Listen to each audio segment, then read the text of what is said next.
Good evening. In the news for tonight. His Majesty the King, accompanied by the Crown Prince, meets with figures and representatives from Al-Balqa Governorate.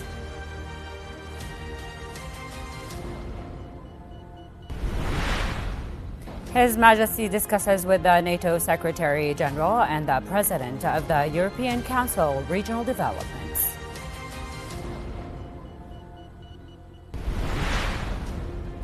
Mohammed al-Bashir is appointed caretaker Prime Minister of the Transitional Syrian Government until March the 1st next year.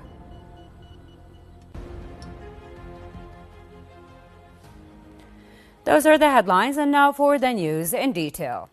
His Majesty King Abdullah II said Balqa Governorate represents Jordan as a model of tolerance, love and coexistence, and is a source of pride and honor for all Jordanians. During a meeting with figures and representatives from the Governorate at the Military Retirees Club building, attended by His Royal Highness Crown Prince Al Hussein, the King said everyone is aware of Balqa's history and the role of its people have played in Jordan's development. His Majesty noted that the old streets of Salt bear witness to the history and civilization of the city that has been listed as a UNESCO World Heritage Site. His Majesty inaugurated the Military Retirees Club building in Zay area and was briefed about the services provided by the retiree clubs, which offer social, sports and cultural services to retired military personnel and their families in various governorates.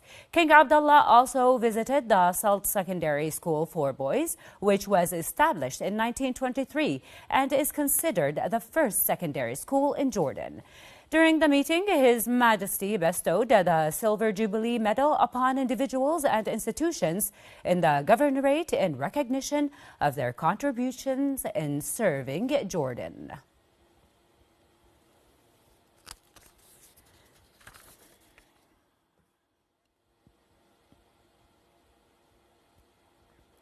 His Majesty the King received phone calls from NATO Secretary General Mark Rutte and European Council President Antonio Costa. The calls focused on developments in the region, particularly the situation in Syria, with His Majesty stressing the necessity of coordinating international efforts to protect Syria's security and its citizens. The phone calls also dealt with the importance of achieving a comprehensive calm so that the region and its people can enjoy peace and stability. His Majesty also reiterated the need for an immediate halt to the Israeli war on Gaza and called for intensified efforts to ensure the success of the ceasefire in Lebanon.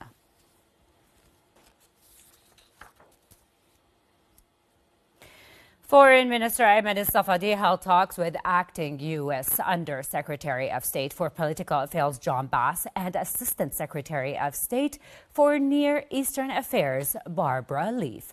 The meeting focused on regional developments, including efforts to halt the Israeli aggression on Gaza and the situation in Syria. Discussions also dealt with ways of boosting Jordanian-U.S. relations across various sectors.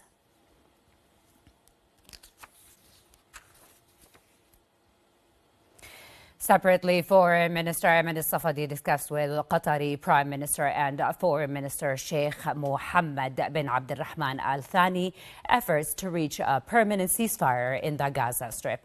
The two ministers also reviewed in a phone call the latest developments in Syria.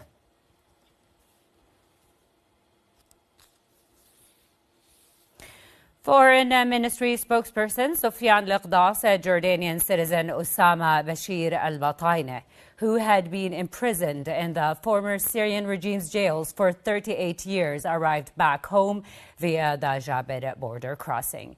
He said al-Batayne, who was born in 1968, had been missing since 1986 when he was 18 years old. The Jordan Hashemite Charity Organization announced the preparation of 200 tons of food aid and relief materials to be sent to Syria by trucks. Secretary General of the organization, Hussein Shibli, said the aid will be dispatched in the coming hours after the necessary arrangements are completed. He added that the step comes in response to the royal directives to support the Syrian people. In Syria, Mohammed al-Bashir has been appointed caretaker prime minister of the transitional Syrian government until March the 1st, 2025. Al-Bashir ran the rebel-led Salvation government before the 12-day lightning offensive swept into Damascus. Meanwhile, Israel denied that its forces had penetrated into Syrian territory beyond the buffer zone with the Israeli-occupied Golan Heights after Syrian sources said the incursion had extended to within 25 kilometers of the capital, Damascus.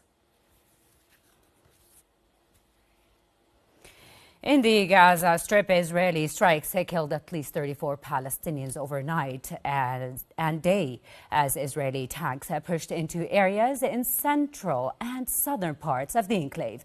Local health authorities said the Palestinian death toll from the Israeli onslaught since October the 7th, 2023, has risen to more than 44,780, with an additional 106,188 individuals sustaining injuries.